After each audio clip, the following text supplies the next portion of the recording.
as I said, today is all about how you can do adaptations quicker for kind of people with MND and similar conditions. And you may have heard that as part of the Casey Commission, Louise Casey did a speech, and she was quite critical of the delays around MND and including the way that DFGs can be delayed through the process, and maybe sometimes in terms of the means test, how kind of DFG and that doesn't really work that well for people with MND. So to kick us off, I'm going to welcome Alex Watson, who's the policy manager at the MND, to give us kind of a bit of background on what the condition is about and some of the issues that people have. So welcome, Alex. Lovely. Thank you, Paul. Yeah, I'll start with what MND is, just in case anybody isn't aware. Motor neurone disease is a fatal, rapidly progressive neurological condition that attacks the nerves controlling movement. So it can affect how people walk, use their hands, speak, swallow, and eventually breathe, which will lead to death. It is fast and unpredictable. A third of people die within a year of diagnosis and more than half within 2 years. So 6 people are diagnosed each day and 6 people die each day. The lifetime risk is probably smaller than you think. 1 in 300. Around 5,000 people have MND at any one time, and there is no cure at the moment. So the point I really want to bring today and to make you aware of is just that the symptoms worsen continually. So a person's needs at the time of an assessment can look very different a very short amount of time after that assessment. So the impact of delays on people and families. For someone whose condition can change dramatically in months, a home that no longer works isn't just an inconvenience. It strips away independence, safety, and dignity in the limited time that they do have left. Delays cause real harm. Inaccessible homes increase the risk of falls and injuries, make it more difficult to deliver proper care, and take a heavy toll on the mental and physical health of carers, the whole family, as well as the person with MND. And the system, as it stands right now, is simply too slow for people with motor neurone disease. In England, the average time from application for a large adaptation to completion is 375 days, and the council can take up to 6 months from receipt of an application just to reach a decision on whether they should accept it or not. And those barriers compound as well. So the means test doesn't reflect the reality of a terminal progressive condition, and the DFG grant at the moment is £30,000. It's capped at £30,000. And it's been unchanged since 2008. And that often won't stretch to major works like a wet room, a through-floor lift, or extension. And a third of people that we've done some internal surveying, and a third of people with MND said their grant only partially or barely covered the overall cost of the work that was required. So just a bit more about our campaign, which is called Unlock the Door. We launched this in November 2025, and that built on our report, which is called A Lifeline, Not a Luxury. So if you want to read a bit more, please look at our website or Google that. And that also we also did some FOI research with councils across England, Wales, and Northern Ireland, as well as interviewing occupational therapists and a survey of people with lived experience of motor neurone disease. And what we're asking from our campaign is for local authorities to introduce a formal fast-track process for people with MND and other progressive life-limiting conditions. Why does that matter? The DFG process, like I said, already takes far too long, and people with MND simply don't have that time to wait for adaptations to arrive. We've seen countless examples of where it's been too late.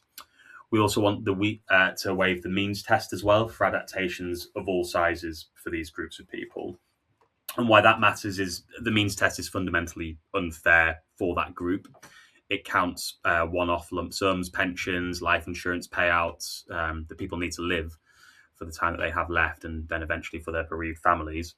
And it often ignores the added costs of MND, from higher heating bills as muscles waste, so you need the heating to be on more often, And then simple things which you wouldn't necessarily think of, like buying pre-cut food when someone can't prepare their own meals. And the formula it hasn't been updated in over a decade now. So as an association, we're asking the government to raise the mandatory DFG cap to at least £50,000 in line with inflation. And I think that's particularly important given, I'm sure everyone's seen the increased costs of living, construction costs, inflation costs have risen sharply since that cap was set. And it no longer covers the real cost of substantial works or the real specialist equipment that DFGs fund. Even a single level access wet room adds up fast. The cost adds up really quickly, let alone level flooring across a ground floor or ramps, widened doorways, all the things I'm sure you often see. So a little bit about what we think good practice looks like from the examples that we've seen across the country. And it is encouraging that some councils are already showing that this can be done at pace and at a lower cost. So some examples include a fast track shortened application form that lets occupational therapists and health professionals recommend the works directly, with cases then considered at a weekly allocation panel. So that kind of takes the delay out of the front end. Like I said, waiving the means test entirely for some work has been done. So, for example, up to £15,000 has been done in some councils, so that essential adaptations aren't held up by a financial assessment. Disregarding the person's earnings, savings in the mean test where larger works are assessed as necessary and appropriate. Or another example is offering discretionary top-up funding where the standard grant doesn't cover the full cost of the work. So I think that the common thread through some of those good examples is that these approaches aren't about more money or more red tape. They're just about designing the process around that person. So yeah, I think that's a very quick summary, and there's some changes that would be really important, and it could be the difference between an adaptation arriving in time or arriving too late. So yeah, I'll hand back to you, Paul. Great, thank you, Alex. So in terms of kind of speed of kind of decline, what do we kind of the kind of typical figures in terms of kind of from diagnosis to kind of needing an adaptation? What's kind of the kind of period of opportunity? It varies. Yeah, I mean, like I said, a third of people with MND die within a year after diagnosis, and more than half within 2 years. So it's very, very fast. So any delay is too long. There are people who will live longer. There's slower forms of MND, but yeah, on the averages, it's very short time frames, and those differences could make a huge difference to not only the person living with MND in their final times, but also their families and carers who have to spend longer looking after someone if they don't have those adaptations. So, I mean, sometimes I suppose, like, but we're going to look at extensions a little bit later this afternoon. Can take a little while to kind of get through the process, kind of regardless of whether you're having a DFG or not. But kind of from the survey, what sort of adaptations do you think are kind of most beneficial for people with MND? I mean, like I mentioned earlier, like it's the larger adaptations that are particularly important, and hoists as well. I think you kind of know with MND where it's going to go. So although it's unpredictable in terms of timing, it's still very quick.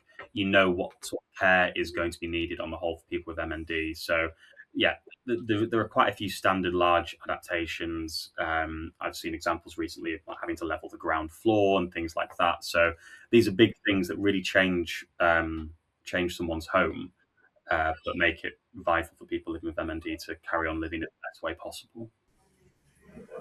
So I suppose it's a little bit different to other conditions where you're kind of not quite sure what adaptations may be required in the future. So you can be kind of fairly confident that certain adaptations will be required, even if they're not kind of available now. So it's not so much of a kind of a crystal ball exercise as some conditions where the yeah, kind of the output or kind of the expected deterioration isn't always quite so clear. Yeah, and that makes it even more difficult when it's taking a 375-day average for those large adaptations. That's in England. So when you kind of know where it's going, it seems unnecessary that it's taking such a long time, and we should be prepared to make these changes for people. And so, in terms of the, I suppose, kind of the process of somebody getting a diagnosis and then thinking about adapting the home. Is kind of the link there between kind of health professionals understanding that adaptations are available and knowing where to refer people to, or is part of the problem that kind of once somebody's got the diagnosis, they don't know where to turn? I think we offer a lot of help in the association as well. So I think a lot of people will get in touch with the MND Association to understand what their options are and what they can do. So I'd say I think the process is the difficult thing at the moment, and getting things done, getting the money for it to get done, and seeing people who you'd also think they don't have a lot of money, but they're still getting means tested out of it. Particularly harsh when you just received the worst possible news as well. Yes, yes, yeah. I mean, as you say, that the means test itself hasn't been updated for a while, but I think it's probably been the case for a while that it's not really designed for people who are in work, which I guess may be the case with people who've got MND, and even though they obviously won't be able to continue work indefinitely, but it recognises current income. And you see a lot of people wanting to work for longer. There's not people who just want to give up straight away. They want to carry on working. I spoke to someone with MND fairly recently who's a teacher and loves their job, passionate about their job. Of course they are, and they wanted to carry on for as long as possible. But it's jobs like that where you could get means tested out if you do want to carry on. So there's kind of an incentive not to carry on, which seems Yes, yes, yes, yeah, absolutely. Great. Well, thank you, Alex. If you're okay to kind of hang around, I'm sure there'll be questions as we go. And if anybody's got any questions for Alex, please do. Yeah, please do pop them in the comments, and we will come back to them later this afternoon. So for now, thank you, Alex.